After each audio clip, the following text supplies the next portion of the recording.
Hey, catching up for Tuesday. Hope you're doing well. I had a couple recordings on Tuesday. We had Tonya Elmore, who runs Tampa Bay Innovation Center, and Chris Paradies, who's an attorney, specializes in intellectual property stuff, in to talk about the new accelerator that the Innovation Center is putting on.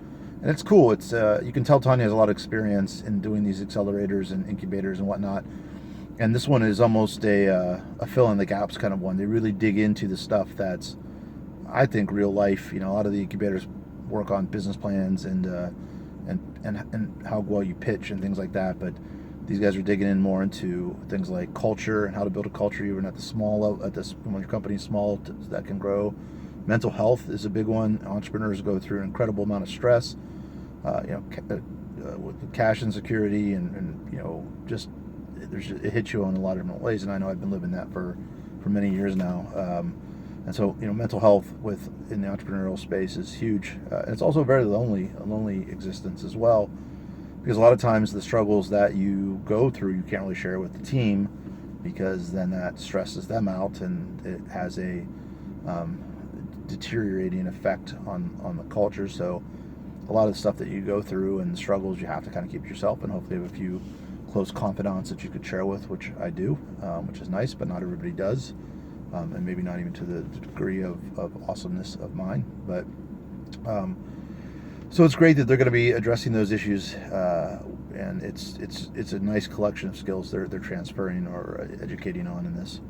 And then we had Wendy Wesley, who's a nutritionist and works for the local hospital chains, with Councilwoman Gina Driscoll, to talk about food insecurity and food deserts. Up on 4th Street, there are 5 nice big grocery stores within a 1 mile radius. In other parts of town, there are 0.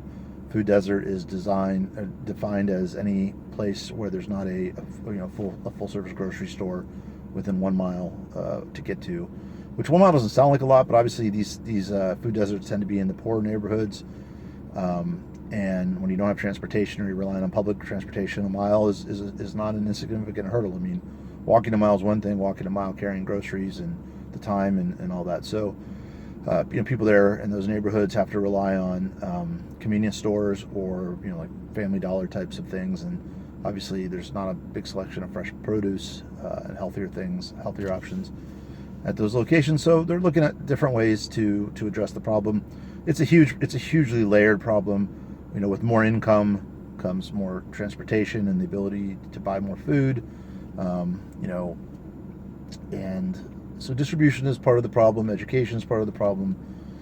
It's layered, and obviously this is where the rising tides mentality. If we could get more equality in opportunity for everyone, then I think a lot of these things would be moving in the right direction. And so it always has to be a large and coordinated effort on a lot of fronts to solve these types of problems. But having these kind of conversations is the first step in doing that.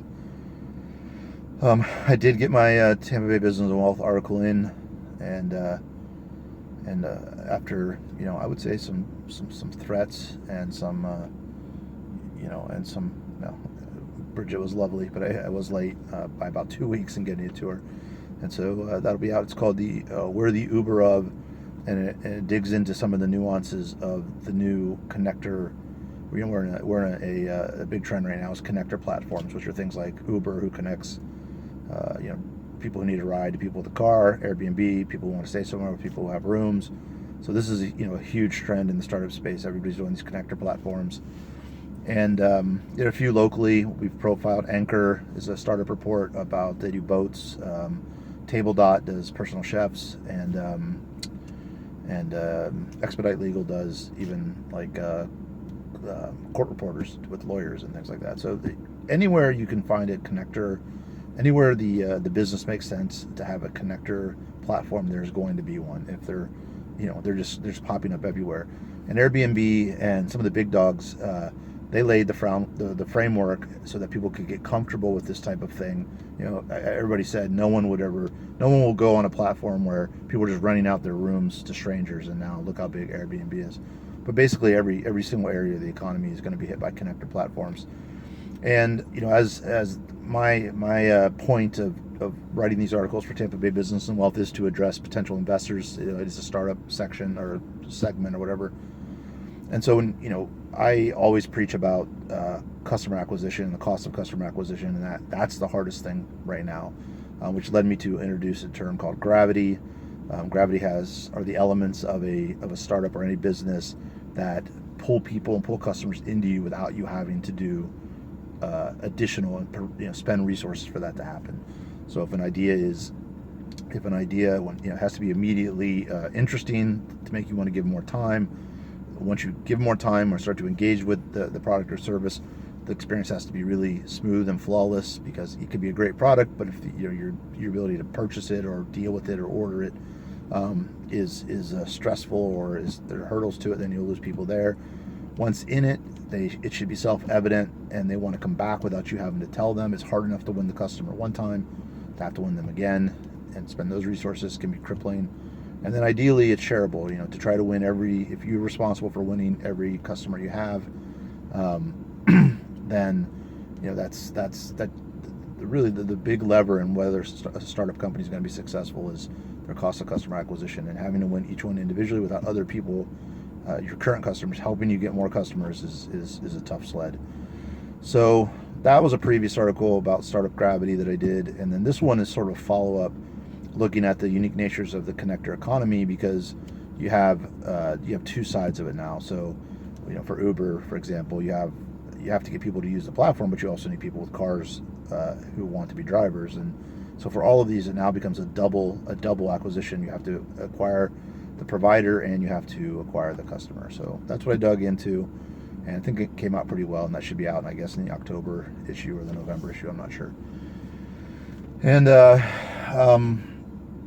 so that's that.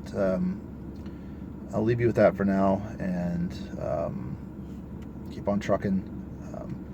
Try to have some more fun stuff coming up to talk about. But that's what I've got for now, and hope you are doing well. Bye.